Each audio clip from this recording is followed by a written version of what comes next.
अच्छा, इसमें हम लोग बताए थे कि किसी द्विध्रुव की विद्युतीय स्थितिज ऊर्जा है ना, इलेक्ट्रिक पोटेंशियल एनर्जी है ना।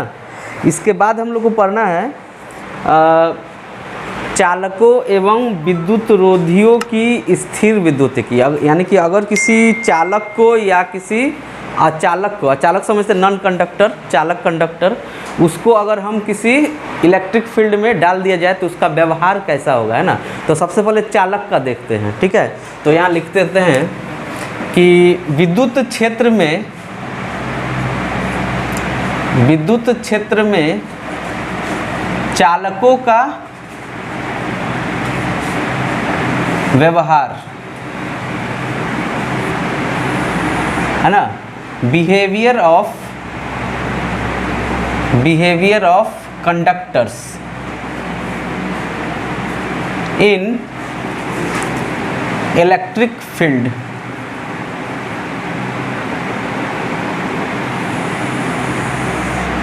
Behaviour of conductors in electric field किस प्रकार का व्यवहार करता है उसको हमको सबसे पहले समझना है। तो सबसे पहले देखेंगे कि अगर हम किसी कंडक्टर को विद्युत क्षेत्र में रख देते हैं तो उस पर क्या असर पड़ेगा। अच्छा, कंडक्टर होता क्या है। अगर हम पूछे कि भाई परमाणु संरचना के आधार पर आप चालक या विद्युत के परिपथ के हिसाब से, विद्युतीय परिपथ के सुचालक के हिसाब से, या कुचालक है कि चालक है, इस चीज़ को आप कैसे समझते हैं। कोई भी चीज़ चालक है, कुचालक है, अचालक है, अर्धचालक है, इसको आप कैसे समझते हैं। इसमें से कौन बता सकता है आप लोगों में से। चालक कैसे पदार्थ होते हैं, पढ़े हैं ना आप। ऊष्मा के सुचालक होते हैं, विद्युत के भी सुचालक होते हैं, गुड कंडक्टर ऑफ इलेक्ट्रिसिटी। तो इसका कारण क्या है। चालकों का उसमें करंट रहता है पहले से, अच्छा करंट पास होता है, चालक से होकर करंट जो है अच्छे तरीके से पास हो जाता है, यही बात है ना। तो इसमें सबसे पहला जो हम पढ़ेंगे उसका देखेंगे कि भाई किसी चालक के अंदर, ठीक है, जो परिणामी विद्युत क्षेत्र होगा उसकी तीव्रता शून्य हो जाएगी, ठीक है। तो इसका सबसे पहला जो व्यवहार है उसमें हम लोग पढ़ेंगे किसी चालक के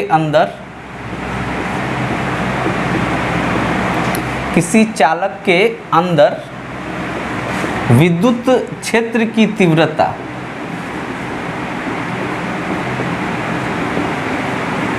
तीव्रता शून्य होती है।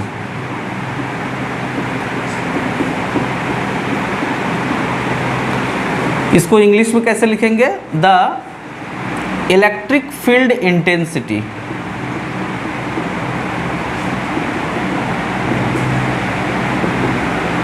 With in a conductor is 0, ठीक है। अब देखिए इसको समझते हैं। तो हमने कोई भी एक इस प्रकार का एक चालक ले लिया, इसको मान लिया एक कंडक्टर है, लोहा का मान लीजिए आप, या तांबा का मान लीजिए, एल्युमिनियम का मान लीजिए, जिसका मानना है मान लीजिए। अब आप इसको इलेक्ट्रिक फील्ड में रख रहे हैं, विद्युतीय क्षेत्र में रख रहे हैं, तो इसको कैसे दिखाइएगा। ऐसे दिखा सकते हैं कि नहीं है। देखो तो हमने आपको विद्युत क्षेत्र रेखाओं के गुण में क्या पढ़ाया था कि विद्युत क्षेत्र रेखाएं, है ना, चालकों के आर पार नहीं हो सकती है, लेकिन कुछ चालकों के पार हो सकती है। तो देखिए ऐसे बनाया और फिर बाहर से बनाया, है ना, इसके अंदर नहीं है। अब देखिए आगे भी हम ऐसे बना रहे हैं।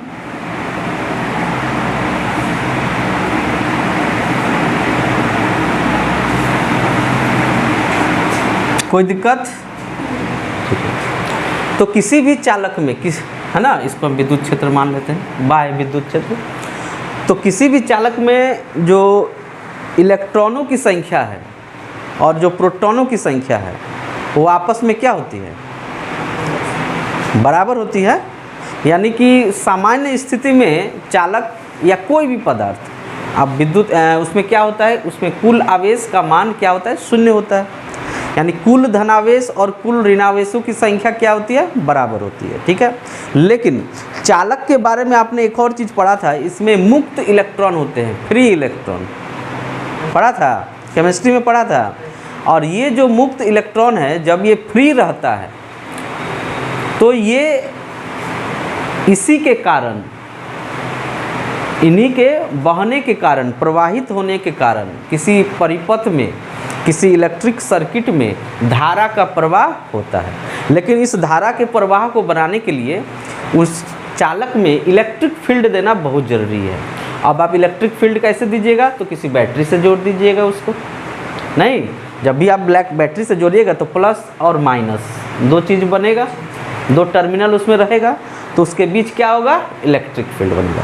तो अब मान लीजिए कि इसको आपने इलेक्ट्रिक फील्ड में रख दिया, तो इलेक्ट्रिक फील्ड में किसी भी चार्ज Q पर कितना फोर्स लगता है, F = Q × E, और फोर्स का दिशा उधर ही होता है जिधर इलेक्ट्रिक फील्ड का दिशा होता है। लेकिन आपको पता है किसी भी इलेक्ट्रॉन पर कितना चार्ज होता है, माइनस चार्ज होता है। तो इस पर जो फोर्स लगेगा आप कैसे लिखिएगा, Fe = -E × E। अब बताइए इसका दिशा किधर होगा, E के विपरीत ना होगा, माइनस मतलब विपरीत होगा। समझ में आया? तो मान लीजिए कि इसमें कुछ फ्री इलेक्ट्रॉन पहले से मौजूद था, ठीक है, तो वो कहाँ आ जाएगा। मान लीजिए कहीं पर फ्री इलेक्ट्रॉन मौजूद था इस प्रकार से, तो इलेक्ट्रिक फील्ड के कारण अब इसको आप दो सतहों में बांट दीजिए। देखिए A और इधर में B, ये 1 नंबर सतह और ये 2 नंबर सतह, ठीक है। अब ये फ्री इलेक्ट्रॉन इस जगह पर मौजूद था पहले से। अब इन सब पर फोर्स लगेगा, कितना लगेगा, -E × E लगेगा ना। तो अब मान लीजिए कि कोई एक इलेक्ट्रॉन को हम लेते हैं इधर पर, इस पर चार्ज कितना है, -E, तो फोर्स के कारण इसको आकर्षित करेगा ना इधर, तो इसका ये आकर कहाँ जमा हो जाएगा, इस तरफ, यानी ये ऋणात्मक चार्ज इस तरफ जमा हो जाएगा। देखिए तो जमा हो जाएगा, और इसके कारण ये अपना जगह छोड़ा, तो सारा का सारा यहाँ पर जगह छोड़ा वो क्या हो जाएगा, धनात्मक हो जाएगा ना। आइए धनात्मक आवेश पर जो बल लगेगा उसके कारण ये सब कहाँ जमा हो जाएगा, देखिए तो यहाँ जमा हो जाएगा।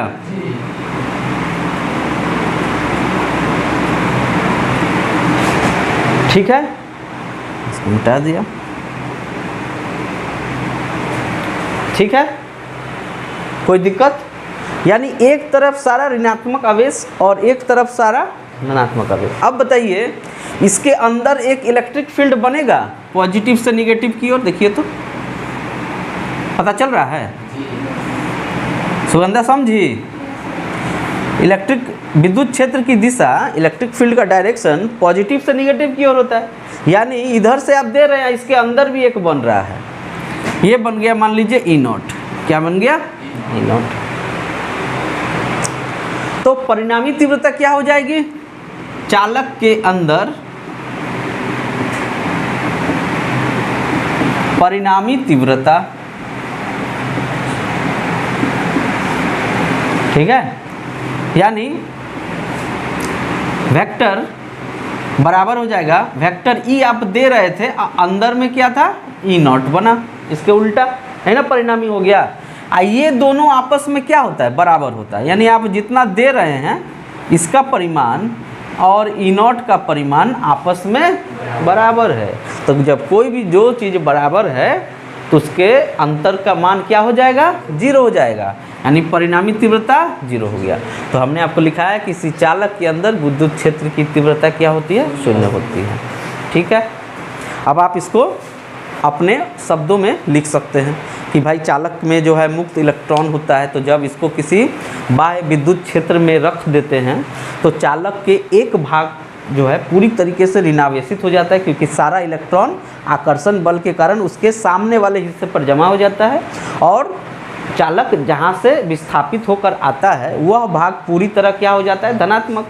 भाई आवेश अपना स्थान छोड़ेगा तो वहाँ कुछ ना कुछ आवेश जमा होगा ना, तो वो पूरा का पूरा क्या हो जाएगा, धनात्मक हो जाता है। तो इसके कारण चालक के अंदर एक विपरीत दिशा में विद्युत क्षेत्र उत्पन्न होता है जो इस विद्युत क्षेत्र के परिमाण के बराबर होता है, इसलिए परिणामी तीव्रता क्या हो जाती है, शून्य हो जाती है।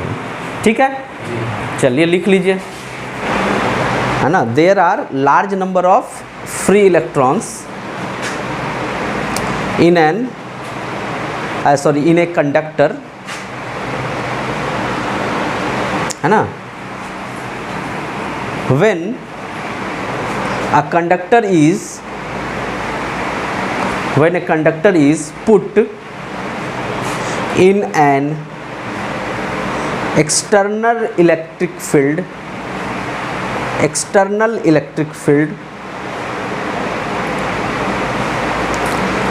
the force on an free electron लिख दीजिएगा, the force on an free electron vector F is equal to minus E into capital E कर दीजिएगा, है ना। वेक्टर E से मल्टीप्लाई हो जाएगा, vector F is equal to E into capital E applies and it is attracted by the applied electric field, ठीक है, full stop. as the figure shown हो गया, the attracted electrons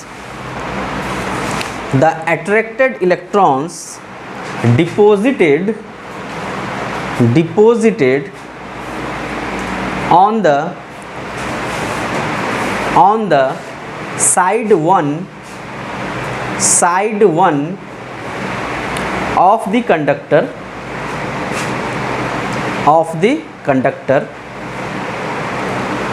and hence the other side too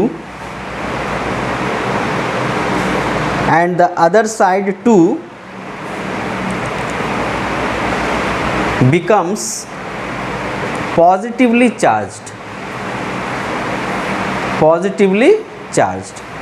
full stop। now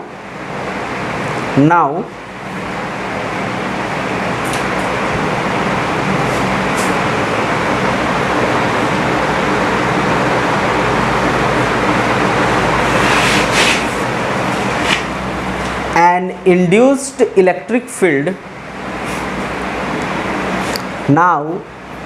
induced electric field is developed within the conductor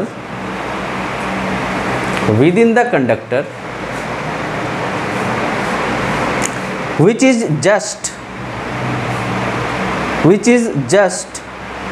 opposite to the applied electric field and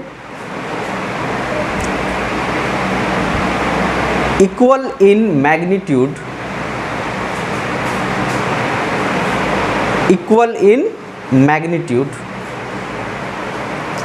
of the applied electric field, ठीक है। hence the resultant electric field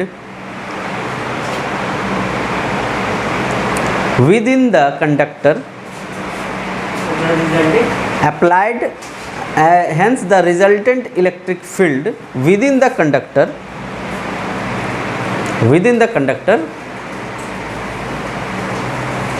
becomes zero, ठीक है। इसको हिंदी में लिख लीजिए, लिखिएगा, किसी चालक में बड़ी संख्या में मुक्त इलेक्ट्रॉन होते हैं, बड़ी संख्या में मुक्त इलेक्ट्रॉन होते हैं, फुल स्टॉप। जब किसी चालक को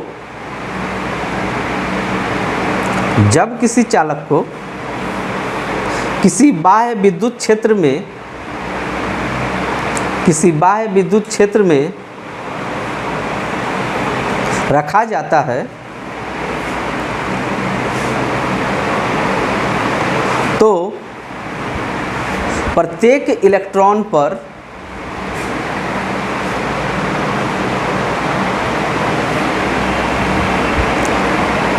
आरोपित विद्युत क्षेत्र के कारण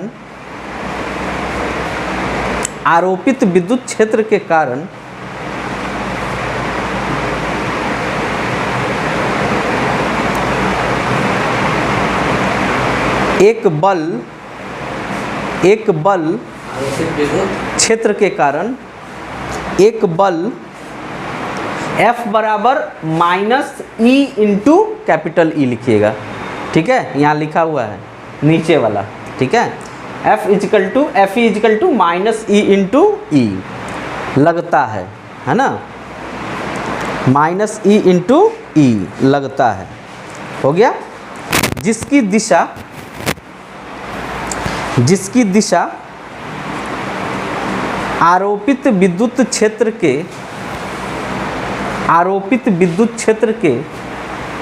विपरीत होती है, आरोपित विद्युत क्षेत्र के विपरीत होती है, हो गया। लिखिएगा, इस प्रकार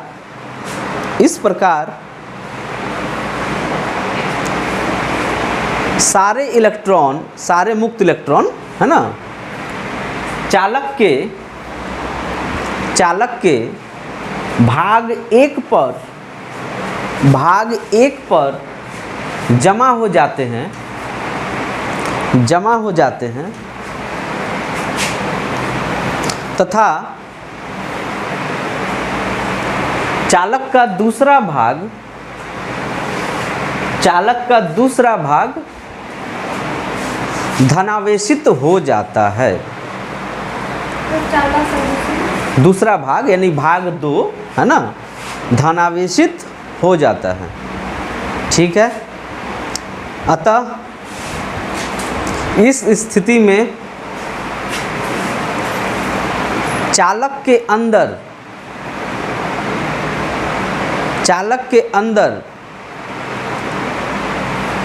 एक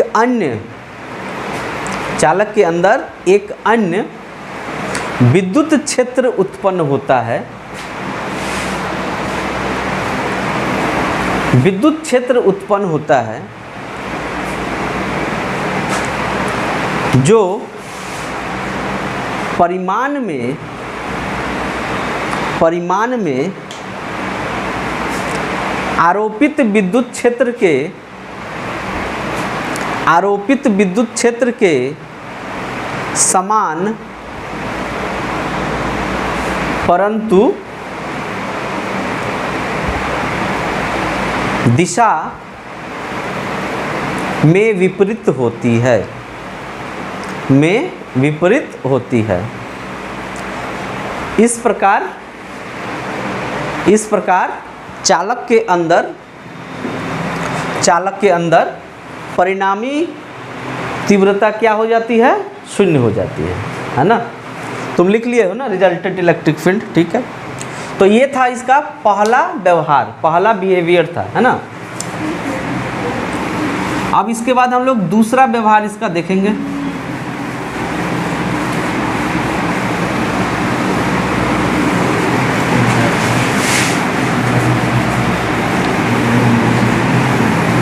अब देखिए दूसरा क्या कह रहा है ना। दूसरा कह रहा है कि कोई भी चालक है, कोई भी कंडक्टर है, जब उससे इलेक्ट्रिक फील्ड लाइन निकलेगा ना, अगर चार्ज रहेगा तो आवेशित चालक, तो किसी आवेशित चालक पर चालक के पृष्ठ पर विद्युत क्षेत्र रेखाएं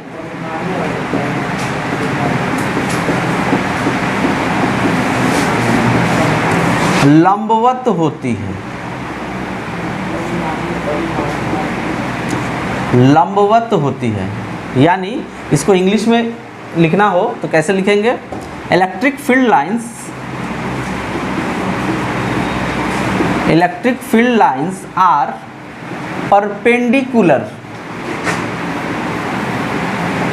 to the surface of the charged conductors. Charge conductors ये कह रहा है कि उसके सतह के लंबवत होता है। तो कोई भी एक कंडक्टर आप मान लीजिए इस तरह का, है ना। आइए चार्ज है तो ऐसे दिखा दीजिएगा ना, हैं सुगंधा समझी? तुम तो बहुत दिन बाद आई है। पिछला वाला नोट की है? मज़ा आ रहा है समझने में? दिक्कत हो रहा है? हमको लगा मज़ा आ रहा है। तो देखिए अब इससे क्या है, इलेक्ट्रिक फील्ड लाइन निकलेगा, है ना। तो ये कह रहा है कि भाई इसके पृष्ठ के लंबवत होता है। ये पृष्ठ मतलब क्या, जिस बिंदु से निकल रहा है वहाँ पर आप स्पर्श रेखा खींच दीजिए तो उसके क्या होना चाहिए, लंबवत होना चाहिए। तो ये कह रहा है कि ऐसा होता है। तो चलिए इसको सिद्ध करने के लिए हम क्या करेंगे, हम मान लेते हैं कि ऐसा नहीं होता है। ठीक है, ऐसा नहीं होता है। तो यहाँ पर कोई हमने पॉइंट ले लिया P, है ना, और हम बोले कि ना इलेक्ट्रिक फील्ड का डायरेक्शन इधर होगा। ठीक है, इलेक्ट्रिक फील्ड का डायरेक्शन इधर होगा। तो यहाँ पर हमने क्या किया ना, एक स्पर्श रेखा खींच दिया। तो होना तो चाहिए था इधर, होना तो चाहिए था इधर एनकैप के दिशा में, लेकिन हमने मान लिया कि नहीं, चलिए ये स्पर्श रेखा के साथ टेंजेंट के साथ थीटा कोण बना रहा है। ठीक है, नहीं मान लिए कि भाई नहीं होता है।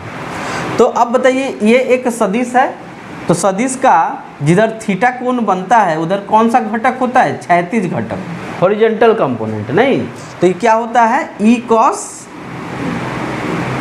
थीटा होगा ना, ई कॉस थीटा। अब बताइए कि ये जो ई कॉस थीटा है यहाँ पर जो चार्ज है उसके चलते हैं, इसके बगल में भी तो वैसा ही ई कॉस थीटा बनाएगा अपना, E cos theta, E cos theta, E cos theta बनाएगा ना जी, हाँ। तो इस तरह से ई कॉस थीटा विद्युत क्षेत्र के क्षैतिज घटक का मान, क्षैतिज मतलब इसके स्पर्श रेखा की दिशा, स्पर्श रेखा की दिशा जो है या इसके पृष्ठ के सतह की दिशा होती है, आपको पता होना चाहिए। ठीक है, और सतह का दिशा मतलब मान लीजिए कि ये सतह यहाँ से यहाँ तक इतना बड़ा है, तो इसके सतह से होके जाने वाला घटक है। लेकिन यहाँ पर हर जगह वक्र है कि नहीं, तो इसलिए हमने एक बिंदु मान लिया। इसके नज़दीक वाला भी मान लेते हैं तो ये भी लग रहा है कि सतह पर है, और भी मान लिए सतह पर। इस तरह जितना भी ई कॉस थीटा है ये क्या होगा, इसके सतह पर ही रहेगा। बात समझ में आई हम क्या बोल रहे हैं? ई कॉस थीटा इसका क्षैतिज घटक है। क्षैतिज मतलब सतह पर, क्षैतिज मतलब इसके सतह पर हुआ ना। अब स्पर्श रेखा भले हम इतना लंबा दिख रहा है लेकिन सतह यहाँ से यहाँ तक ही आपको है। उसके बाद यहाँ भी तो ई कॉस थीटा है ना, चार्ज बॉडी है तो वो भी तो थोड़ा दूर इधर सतह घटक, इसका घटक इधर खींचिएगा। ऐसे करते करते आप देखिएगा कि जितना ई कॉस थीटा है सब इसके सतह पर है, सब इसके सतह पर है। तो इस तरीके से जितना सतह का घटक है ई कॉस थीटा के कारण ये एक सतह धारा का निर्माण कर देगी। क्या कर देगी? सतह ही धारा का निर्माण। तो जितना पूरे सतह को आप लीजिएगा तो सबका ई कॉस थीटा जुटता जाएगा कि नहीं जुटता जाएगा, तो आपस में एक धारा का निर्माण कर देगी। नहीं, लेकिन आप चैप्टर कौन सा पढ़ रहे हैं? स्थिर विद्युतिकी। स्थिर विद्युतिकी मतलब कि धारा शून्य है। स्थिर विद्युतिकी मतलब धारा शून्य है, यानी ये जो घटक है ये शून्य कब होगा? जब कोई धारा नहीं बहती हो। नहीं, आवेश के कारण ही तो ई कॉस थीटा बना ना, यानी ई कॉस थीटा बराबर क्या होगा? शून्य। ई कॉस थीटा बराबर शून्य। जब ये है ही नहीं तो शून्य ना होगा, धारा नहीं बहेगा, यानी ये नहीं है। मतलब तो यही हुआ ना, यानी यहाँ से आपको क्या मिल गया? कॉस थीटा बराबर शून्य। तो कॉस थीटा शून्य कब होता है? कॉस 90 डिग्री पर। तो थीटा का मान कितना आ गया? 90 डिग्री। देखिए घूम फिर के हुए आ गए, यानी कह रहा है कि ना आप जो माने थे गलत है, अब आपको ऐसे ही मानना पड़ेगा, यानी इस दिशा में होगा। समझ में आया? इसीलिए ये जो है सदिश ई, ये किस पर लंबवत है? लंबवत होगा बिंदु P पर, बिंदु P पर। समझ में आया? ये आपका क्लियर हो गया? तो ये हेडिंग उतार लीजिए और ये फोटो उतार लीजिए, फिर इसको लिखवाया जाता है।